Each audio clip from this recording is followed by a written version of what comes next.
Hey guys, Mr. Lloyd here, going to work with you today on our math skills. So the last couple days we've been working on dividing fractions and multiplying fractions, and so we've done a couple days of review problems, remembering our procedures and our steps and how to multiply and divide fractions. And what we'll be doing today on today's work is looking at how how multiplication and division are linked.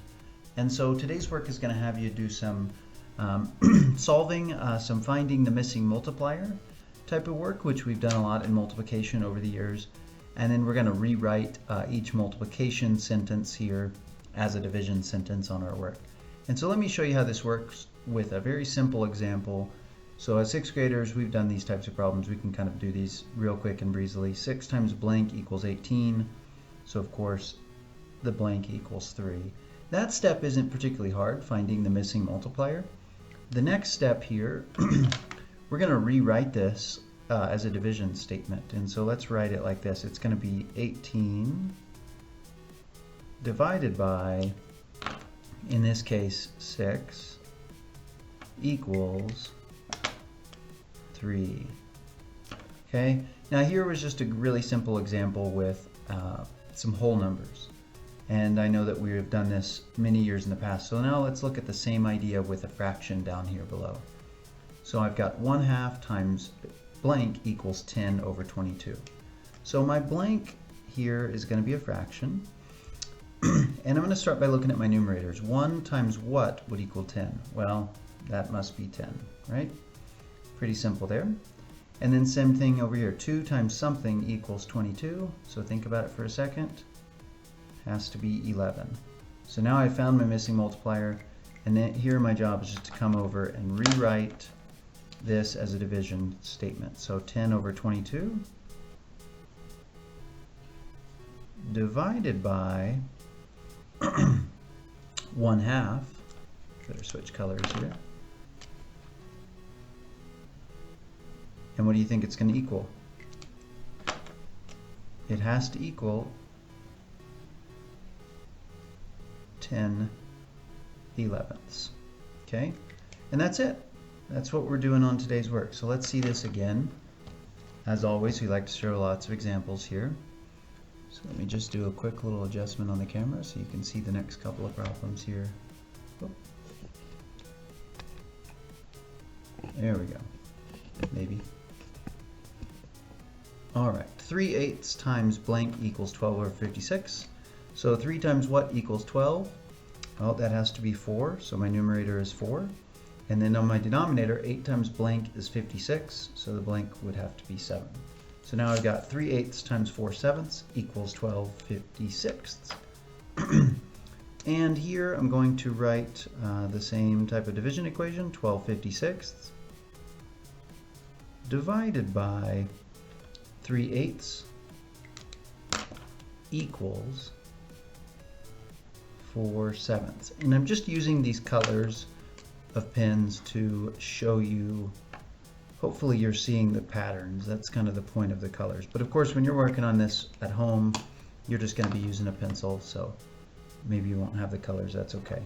I guess if you do have colors at home and you want to use a nice color-coded system like this, that's perfectly fine. 4/7 times blank equals 24/49. So 4 times what would equal 24? Well, that has to be 6. And 7 times what is 49? Well, 7 times 7 is 49, so that fraction is 6/7.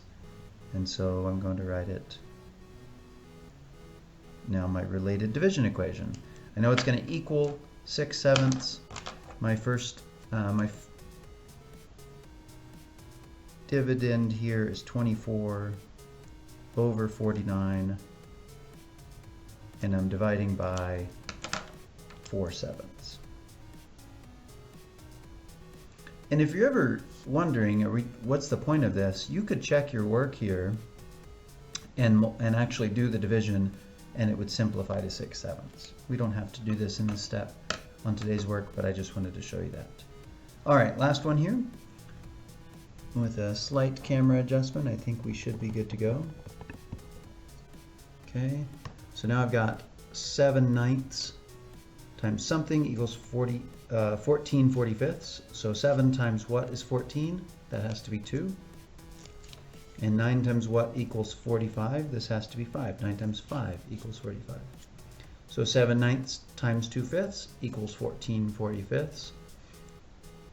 And let's see, we're going to rewrite this as a division equation.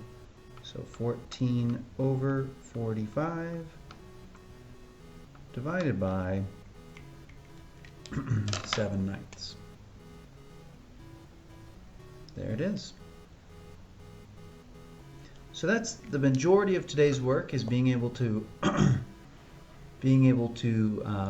find the missing multiplier and then rewriting the multiplication statement or sentence, excuse me, as a division sentence. Okay, and that's the majority of today's work. And then you'll have some problems on the work that are going to ask you just to do some basic multiplication and division work with fractions. All right, and there's one other thing I want to show you on today's work. This is problems 9 and 10. I'm going to go over these problems here because they can be a tiny bit tricky, and I want to make sure you understand what we're trying to do. So number 9, I'm going to read it. It says, Uncle Joe has a rectangular flower bed with an area of 6/35 square meters and a length of 2/5 of a meter. Our job is to find the width. So let me just, you don't have to draw this if you don't want to. My instructions to you are to just solve this. However, drawing these out can really help you understand, and I think sometimes as 6th graders we get a little hung up in this step, and we don't always want to take the time to sketch this stuff out. So let me just do this for you. The area of this rectangle is 6/35 square meters, and the length here is 2/5 of a meter, and so this width here is my question mark. I don't know it. So if these were whole numbers, we would just say area equals base times height. I've got a base, I don't have a height, and so I would just divide. And we're going to do the same thing here with our fractions. So I'm going to write it out like this. 6/35 equals 2/5 times blank. That's my unknown. And then of course, to find out the blank, I'm sure you're thinking about it in your head right now, I'm just going to have to divide. Okay, so I'll leave it there for you, but that way you're all set up, and then you can go ahead and find the correct answer for number 9. Number 10. Okay. Number 10. Youngshim can kick the ball 8/15 of the length of the play yard. This is 2/5 of the distance her brother Minjin can kick the ball. How far can Minjin kick the ball? So let me show you again. Once again, I'm going to draw a short little diagram here. This is Youngshim. I'm going to label this with the Y. This is how far he can kick the ball. Okay, so that's his distance. This is only 2/5 of the distance her older brother Minjin can kick the ball. So Minjin can kick the ball really far. Like maybe something like that.